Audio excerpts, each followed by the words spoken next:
Hello everybody, welcome to Soul Liberation Company. My name is Jordan Miles, co-founder of SLC, and today we're going to be talking about the consequences of sin along with the rewards of faithfulness. See, now this will be spoken from the perspective of Solomon in the book of Proverbs. For those of you who do not know who Solomon is, Solomon was a significant figure in the Bible. He was known as the third king of Israel, and he's also the son of King David and Bathsheba. So now Solomon, he's the most famous for his wisdom, his wealth, his accomplishments, as well for building the temple in Jerusalem. Some people like to call it Solomon's temple, but anyways, I digress. And this temple became the center of worship for the Israelites. See, now Solomon is traditionally credited for writing parts of the Bible, including the book of Proverbs, Ecclesiastes, and of course, Sons of Solomon.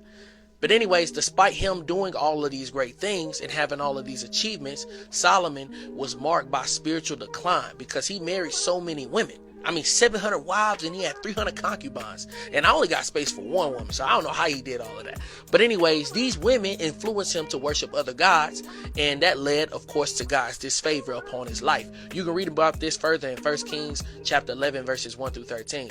But Solomon reign lasted about 40 years, and after his death, the kingdom of Israel split into two. The northern kingdom, which was Israel, and the southern kingdom, which was Judah. So anyways, let's get into the lesson.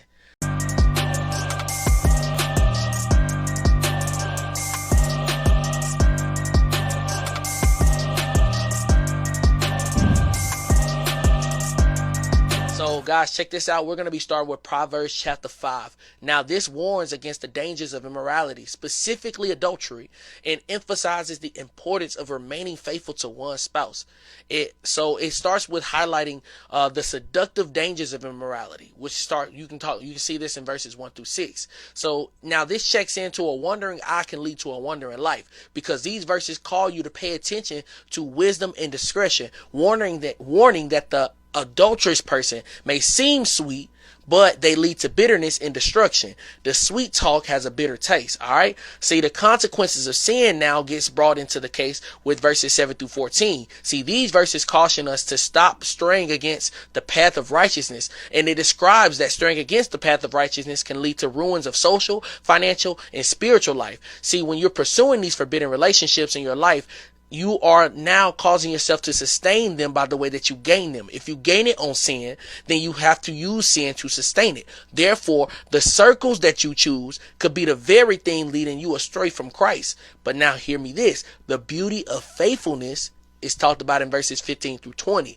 You have to find joy in your faithfulness, not only your faithfulness to Christ, but your faithfulness to your spouse. See, the text uses the imagery of drinking water from one's own cistern to symbolize marital fidelity. See, I've only been married for a short 3 years, and I found that keeping Christ as the head is how I stay ahead of the devil's traps. See, the devil hates marriage because he knows that it is a symbol of God's love for us. Therefore, he would do anything to create divorce, the same way he divorced the heavens when he decided that he wanted his own kingdom. Now, with that being said, understand that divorce stems from the root of selfishness. Couples separate long before they legally do, because these separations start once they stop putting each other's needs and wants first, and instead they put their own. See, my wife and I, we've created a healthy space for good conversation that orients around 3 general questions. And these questions are: 1, what am I doing right? 2, where can I help you more? And 3, what growth have you seen in us? See, for us doing this has allowed for us to keep the animosity and those invisible tensions. You know, when you see like the other person look petty, but you don't know what's going on.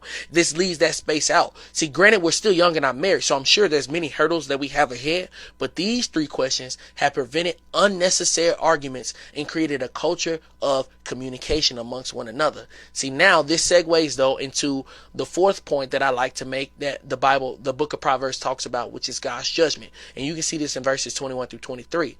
And this is the end of the chapter. And it reminds us that God sees everything that you're doing, and he's going to hold you accountable. It says the wicked are ensnared by their own sins, leading to their downfall. There are times in our lives, guys, where we contribute to the hurdles in our lives through acting in sin. There are some wounds that Christ creates to purge us of blind spots, to purge us of the things that are holding us back from our success. But there are also some self-inflicted wounds where our own flesh gets in the way, and we're now calling on Christ to remove situations that should have never happened to begin with. But the thing is, our sinful nature is what creates. All in all, Proverbs 5 is a book that teaches wisdom, self-control, faithfulness, and it tells us the consequences of straying away from God's designs for relationships. Now, this is for people that are in relationships, but it's also for the people that are not in relationships, because the thing is, you may not be in an earthly relationship, but you are always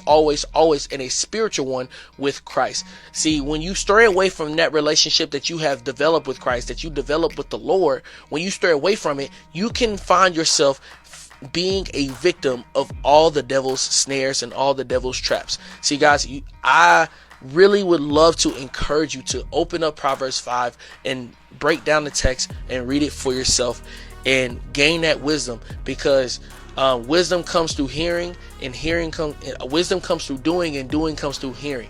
All right, so you have to hear the words, you have to take it in, you have to ingest it in order to start doing the proper things, so you can avoid the traps that the devil has set ahead for you in your life. Guys, thank you so much for listening to this video. I pray that you found something here that is helpful for you to use in your everyday life. Please like and subscribe and tune in for the next thing. Thank you, guys. We just wanted to reach out real quick and talk to you about Mission of Hope International and sponsoring a child. For less than $2 a day, you too can actually partner with them in Nairobi, Kenya, and reach children and be the hands and feet of Jesus that he calls us to do, and share the gospel with them and impact their lives in a way that they won't be able to have any hope in their life otherwise. Exactly. So what those $2 a day do, they give the child a meal, and it also gives them access to Christian schooling and also good health care, at least the best quality health care that they can have over there. Over 30,000 children so far have been sponsored, and they're asking to actually have 100,000 children sponsored. So join the movement and be an impact for the kingdom. It's going to transform the world. Guys, just want to let you know, this is not something we're doing because we're receiving any type of revenue for this. This is something that we're doing just strictly out of the goodness of our hearts, because this is an organization that our church partners with, and we believe in what they believe in, and we believe in this, guys. Yes. So please click that link and go help a child today. The link's in the description below. Please also, if you do decide to sponsor, make a note in the comments so that we can say thank you for serving the kingdom.